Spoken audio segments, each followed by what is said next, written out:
Hello, and a very warm welcome. Today, we are going to explore the fascinating world of mathematical relations. So, let us begin with the most important question. What is a relation? In plain, simple terms, a relation tells us whether some objects are connected in a certain way. That is really all it is, a connection. To understand this, let's look at some real-life examples. Notice the colors here as we read through them. In our first example, we have the statement, Mars is a planet. Here, Mars is colored orange because it is our object or element. Is a planet is colored purple because it is the relation. Because this statement only looks at one single object, Mars, we call it a unary relation. Our second example says, Robbie is taller than Sita. Notice we now have two objects in orange, Robbie and Sita. The purple connection between them is the phrase, is taller than. Because this relation connects exactly two objects, we call it a binary relation. Another example of this is, Alice speaks Hindi. Alice and Hindi are our two orange objects connected by the purple relation, speaks. Again, this involves two things, so it is a binary relation. Let's expand this further. Our next example says, Robbie gave a book to Alice. Now we have three objects in orange, Robbie, a book, and Alice. The action or relation connecting all three of them is gave to. Because this connects three separate objects, we call it a n-ary relation. Finally, look at this detailed sentence. Robbie scored 95 in math 2025. Here we have four distinct pieces of information, four objects, Robbie, the score of 95, the subject, math, and the year 2025. The relation connecting them is scored in.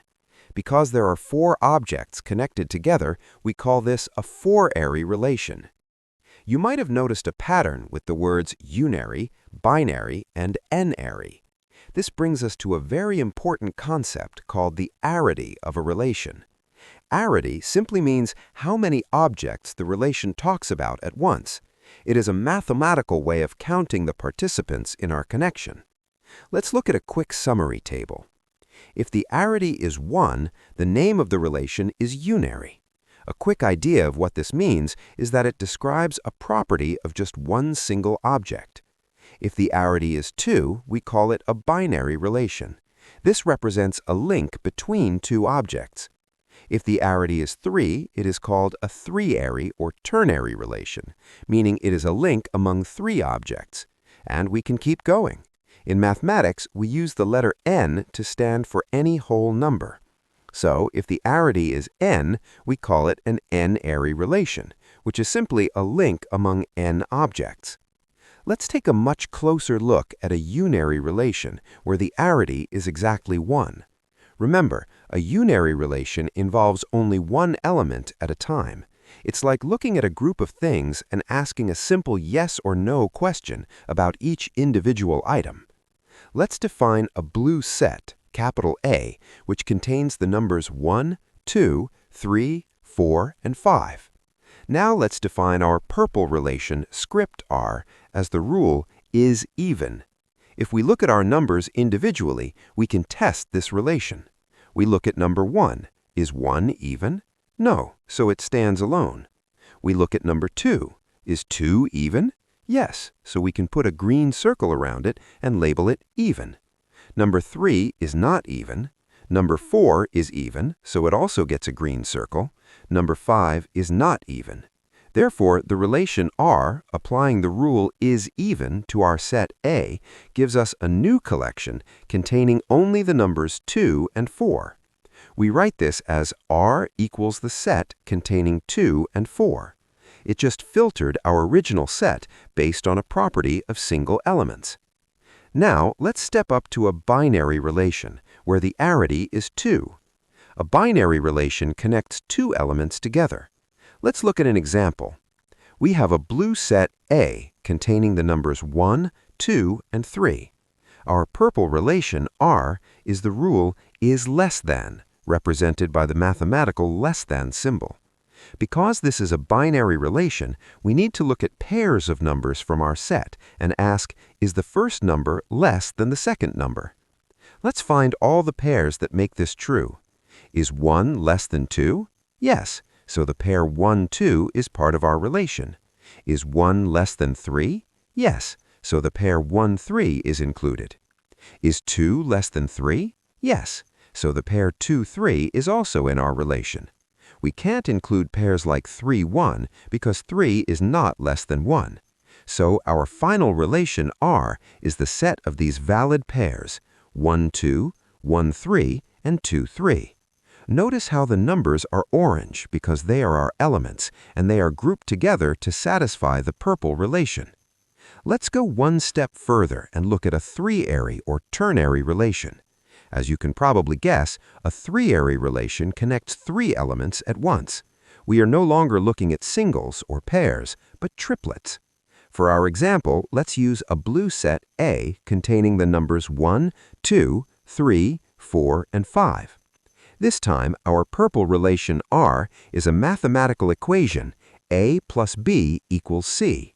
We are looking for three numbers, A, B, and C, from our set that make this addition equation perfectly true. Let's test some out. The triplet 1, 2, 3 belongs to our relation R. Why? Because if we plug them into our rule, 1 plus 2 equals 3. This is a true statement, marked with a black check mark. Let's try another one.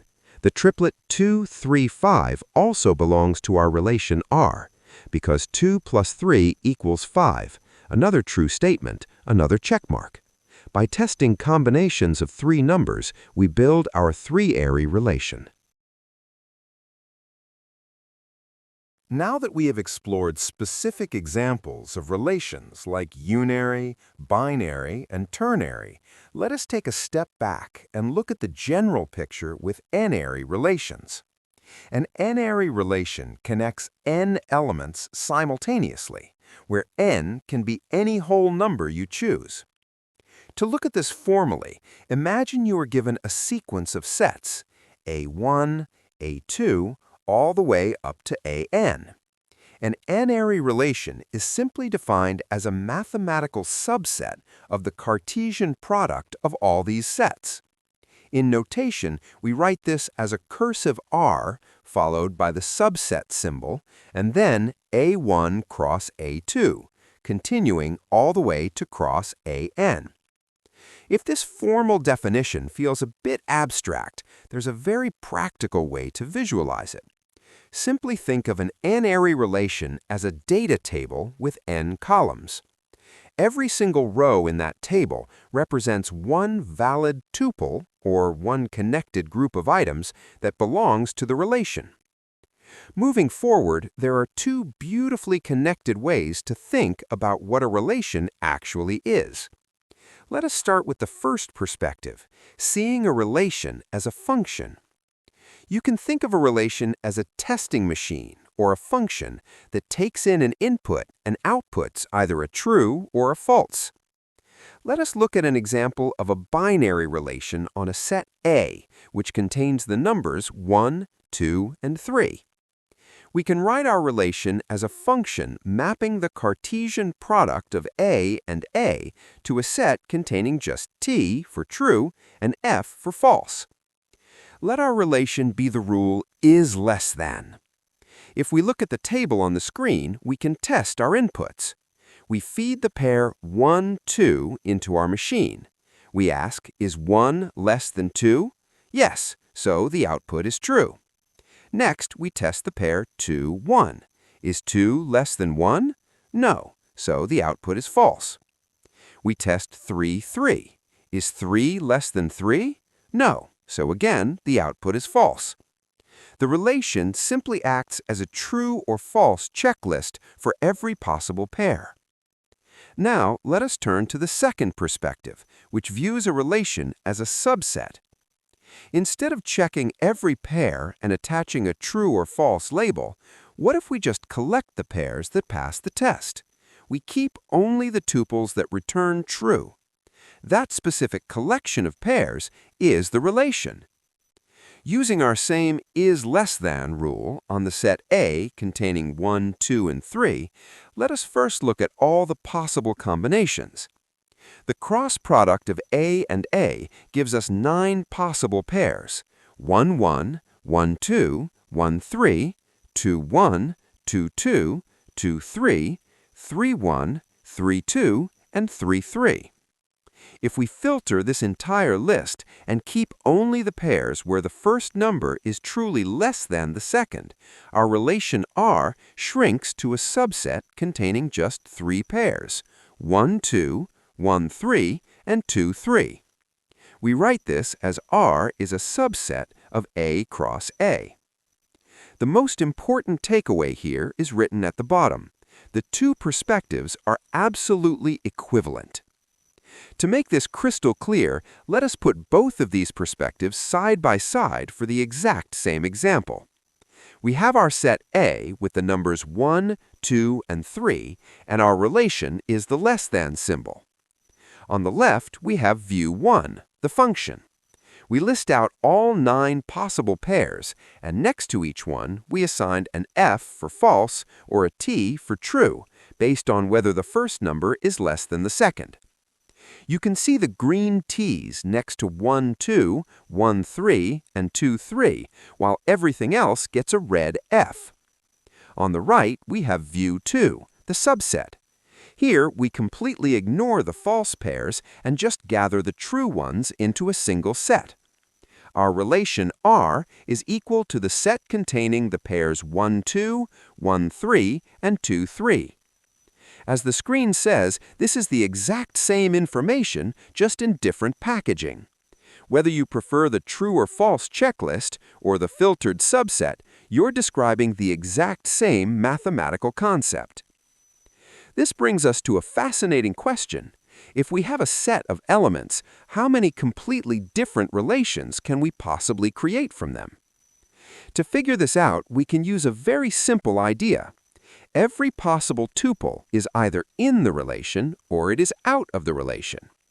This gives us a beautifully simple general formula. If the total number of all possible tuples, that is, the size of A1 cross A2 all the way to AN, is equal to a number capital N, then the total number of possible n-ary relations is simply 2 to the power of capital N. Why 2? Because as we build a relation, we look at every single possible tuple and make a binary choice. It has exactly 2 choices. We either include it in our relation or we leave it out. Let us look at some special cases to see how this counting plays out and how quickly these numbers can grow. In the first row, we look at a unary relation on a set A that has exactly 3 elements. The number of possible tuples, n, is just 3. Since every element can either be in or out, we calculate 2 to the power of 3, which equals 8. So there are 8 possible unary relations here. Next, consider a binary relation on a set A that has 2 elements. Because it's binary, the total number of pairs is 2 squared, which is 4 tuples. To find the total number of relations, we calculate 2 to the power of 4, meaning there are 16 possible relations. Now, let us increase the set size just a little bit. A binary relation on a set A with 3 elements. The total number of pairs is 3 squared, which gives us 9 tuples. The number of possible relations is 2 to the power of 9. That's a massive 512 different possible relations just by adding one element to our starting set. We can also build binary relations between 2 completely different sets. If set A has 2 elements and set B has 3 elements, the total number of pairs is 2 times 3, which is 6. The number of possible relations is 2 to the power of 6, which equals 64. Finally, what about a 3-ary or ternary relation on a set A with just 2 elements? Since we're taking elements 3 at a time, the number of possible combinations is 2 to the power of 3, giving us 8 tuples. The number of potential relations, therefore, is 2 to the power of 8, which equals exactly 256 possible relations. To see exactly how these numbers play out, let us visually look at all 16 possible binary relations on a small set A, which contains just two elements, A and B. Before we look at all the combinations, let us understand the key in the top left corner. Imagine a simple 2x2 grid. The rows represent the first element of our pair, A and B, and the columns represent the second element, also A and B. This gives us four possible boxes, AA, AB, BA, and BB. Below the key, we have our visual rules. A solid green circle means a pair is in the relation, and a hollow red circle means a pair is not in the relation. Now look at the 16 different grids mapped out on the screen, labeled R1 all the way to R16. We start at the very beginning with R1. Notice that it has four hollow red circles. This is the completely empty relation. Absolutely no pairs are connected. As we move to R2, R3, R4, and R5, you will see exactly one solid green circle in each grid. These are all the possible relations that contain only one pair. Moving down, the grids from R6 to R11 show every possible combination featuring exactly two green circles, meaning these relations contain exactly two pairs. Further down, grids R12 through R15 display all the combinations with exactly three green circles. Finally, we reach R16 at the bottom right. It is completely filled with four solid green circles. This is the universal relation, where every single possible pair is included. This beautiful visual progression brings up an interesting question. Are relations and predicates the same thing? The answer is almost. They are simply two different views of the exact same mathematical idea. Let us compare them side by side. On the left, we have relation R. We can think of this as just a set of tuples. For example, R equals the set containing the pairs 1, 2, and 1, 3. This is an extensional view, meaning it simply lists the members outright. On the right, we have predicate P. A predicate is a logical statement that evaluates to true or false. For example, P of x, y is the statement x is less than y. This is an intentional view, meaning it gives us a rule to follow. The key insight written in the red banner at the bottom is that every predicate defines a relation, and vice versa. To make this concept even gentler, let us use a real-world analogy to compare a relation and a predicate. Imagine you're hosting a special event. In the purple box on the left, we have the relation approach. This is like having a guest list. The names of the people allowed inside are already written down on a piece of paper. If someone is on the list, they're in. In the teal box on the right, we have the predicate approach. This is like having an entry rule at the door. Instead of a pre-written list, the bouncer simply checks your credentials and asks, "Are you invited?" based on a specific condition. As the double-sided yellow arrow in the center perfectly shows, both approaches contain the exact same info. They both ultimately determine exactly who gets into the party, just from two different perspectives. Now that we understand what binary relations are, let us explore the ways to visualize them. Because binary relations simply connect two things, they can be pictured in many distinct and creative ways. We are going to look at 6 specific methods. Number 1 is the arrow diagram, which is also known as a directed graph. Number 2 is the matrix representation. Number 3 is the Cartesian product grid. Number 4 is the set of pairs, often called roster notation. Number 5 is the bipartite graph. And finally, number 6 is the table or spreadsheet view. Let us slowly walk through the first one, visualization number 1, the arrow diagram. Imagine we have a set A containing the numbers 1, 2, and 3. And we also have a relation R that includes 3 pairs, 1, 2, 1, 3, and 2, 3. To draw this, we place 3 yellow circles on the screen, labeling them 1, 2, and 3. Now we draw connections based on our pairs. Because we have the pair 1, 2, we draw an arrow starting at 1 and pointing directly to 2. Because we have the pair 1, 3, we draw another arrow from 1 pointing to 3. And for our final pair, 2, 3, we draw an arrow from 2 pointing to 3. The simple rule to remember here is written at the bottom. Each arrow equals exactly one pair in our relation R. Next, let us look at visualization number 2, the relation matrix. We'll use the same set, A containing 1, 2, and 3, but this time our relation R is the less than symbol. We can lay it out like a grid. We create a column on the left for our first elements, labeling the rows 1, 2, and 3.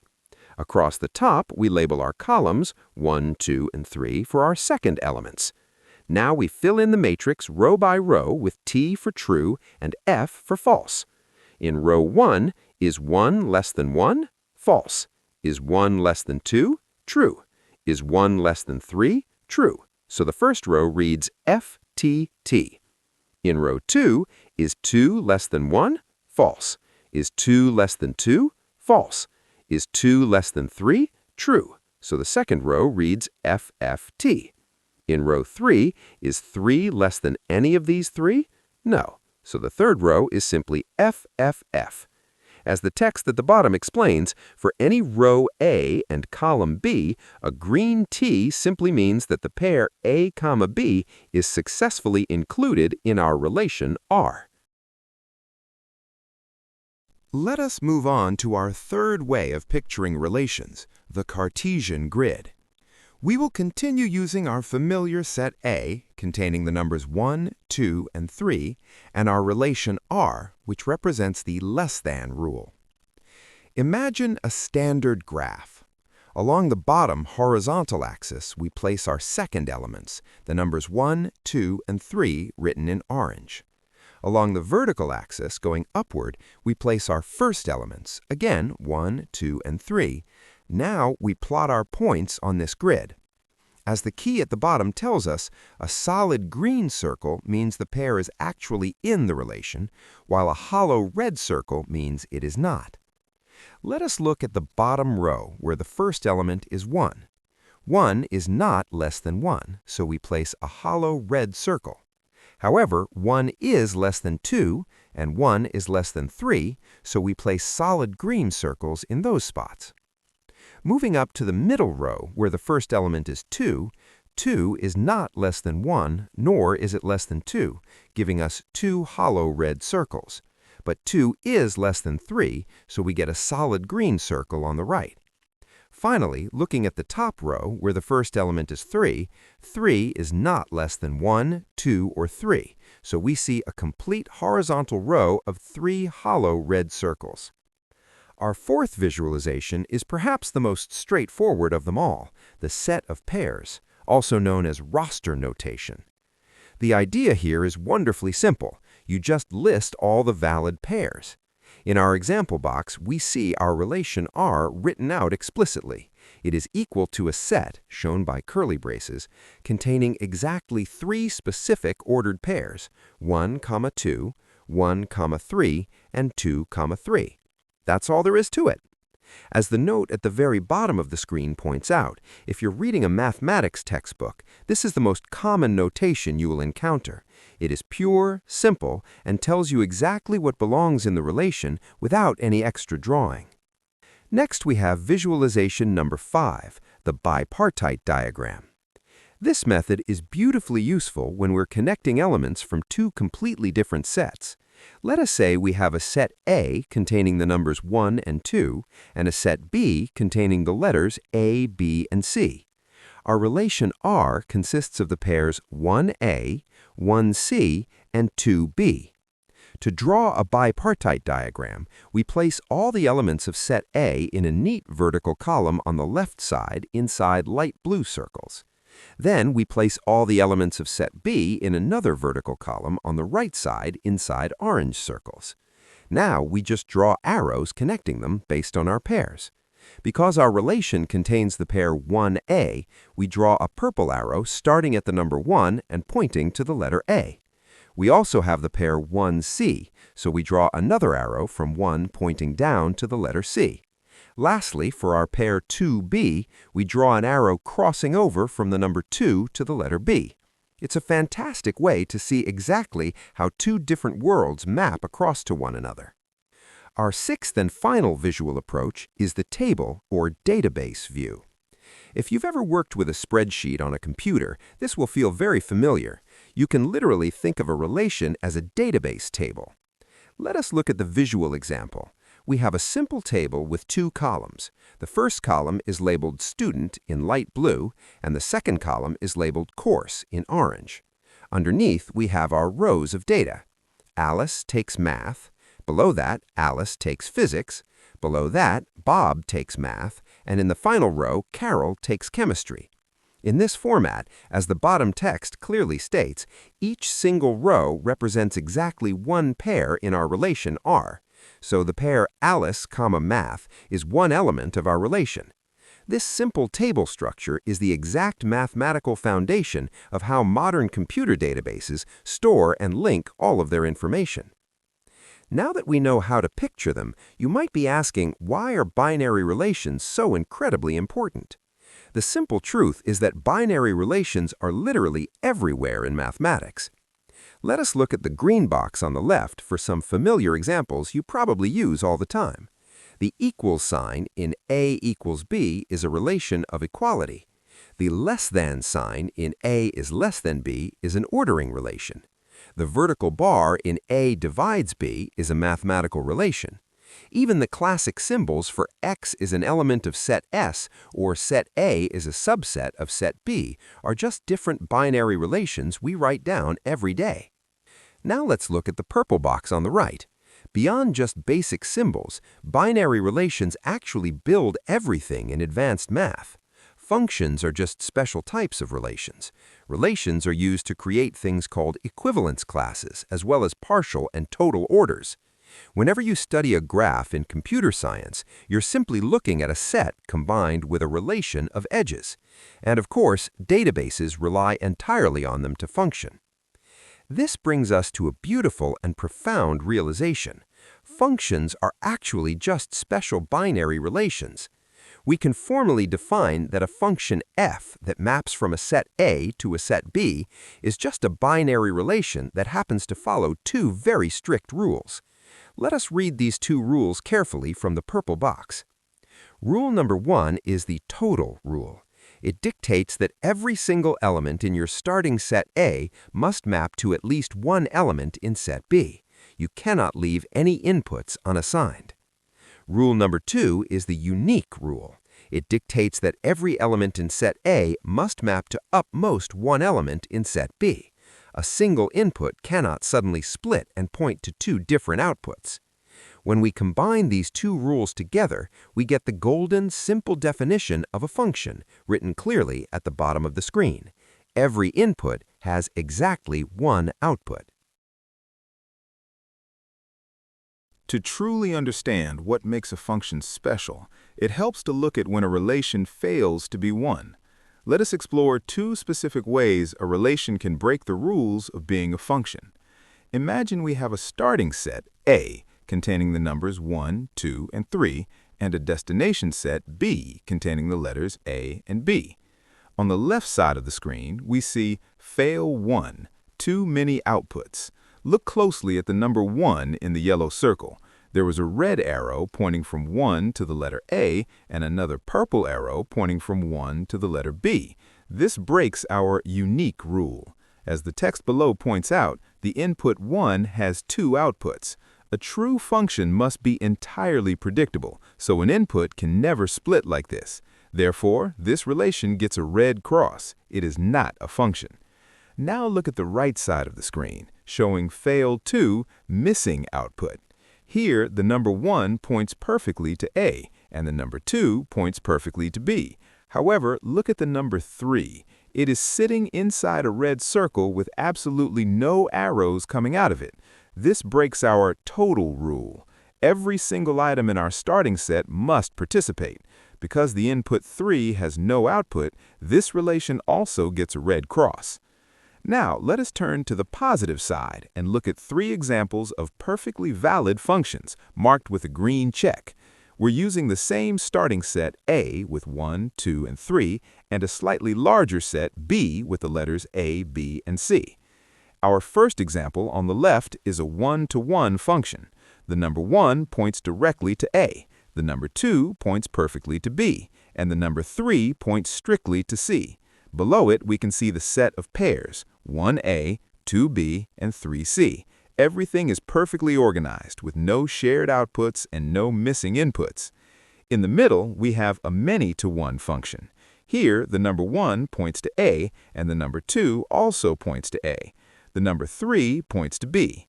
Even though the letter C is left completely untouched and the letter A receives 2 arrows, this is absolutely fine. Every single input, 1, 2, and 3, has exactly 1 arrow leaving it. So the set containing 1A, 2A, and 3B is a perfect function.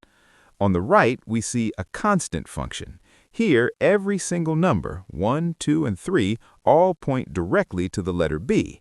The letters A and C are completely ignored. Once again, this is perfectly legal. Below it, we see the set containing 1B, 2B, and 3B. As the bold text at the bottom beautifully summarizes, in every single case, each input has exactly 1 output. That is the ultimate test. To lock this concept in, let us look at a summary table comparing relations and functions at a glance. We're still using our sets A with 1, 2, and 3, and B with A, B, and C. In our table, we have 4 columns: the relation, written as a set of pairs, a check for the total rule, a check for the unique rule, and a final column answering, is it a function? Let us look at the first row. The relation contains 1A, 2B, and 3C. Does every input appear? Yes, it gets a green check for total. Does every input appear only once? Yes, a green check for unique. Therefore, yes, it is a function. Row 2 contains 1A, 2A, and 3B. All inputs 1, 2, and 3 are present, so total gets a green check. Each input only appears once, so unique gets a green check. Yes, it is a function. Now look at the third row. The relation contains 1A, 1B, 2A, and 3C. All numbers are present, so total gets a green check. However, the number 1 appears twice, pointing to both A and B, so unique gets a red X. The final answer is no, it is not a function. In the fourth row, the relation is just 1A and 2B. It's missing the number 3. Because of this, the total column gets a red X. Even though the pairs are unique, failing the total rule means no, it is not a function. Finally, the fifth row shows the empty set, represented by a 0 with a slash. It contains absolutely nothing. Because it maps no inputs at all, it fails the total rule with a red X, meaning no, the empty set is not a function from A to B. Now that we understand what relations and functions are, how do we actually write them down? It turns out there are many different ways to write the exact same idea. Let us look at 5 ways to say A is related to B. Assume we have a binary relation, represented by a cursive R, on a set A. In our table, we have 3 columns: a number, the notation, and the name of that style. Number 1 is the ordered pair notation. We write an open parentheses, A, comma, B, close parentheses, followed by the element of symbol, and then our relation R. This literally reads as, the pair AB is an element of relation R. Number 2 is the infix notation. This is very common. We just put the relation right in the middle, writing A, then our relation R, and then B. Number 3 is the prefix or predicate notation. Here, we write the relation out front like a function. We write R followed by our inputs A, B inside parentheses. Number 4 is the mapping notation. We write A followed by a special arrow with a flat tail pointing to B, and we place a tiny R underneath the arrow to show which rule is making the map.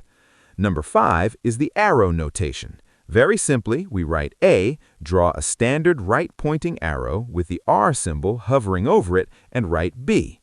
All 5 of these mean the exact same thing. To make this completely concrete, let us look at some notation examples using a rule we all know, the less than relation on natural numbers. Let's see how the phrase 3 is less than 7 looks in all 5 styles.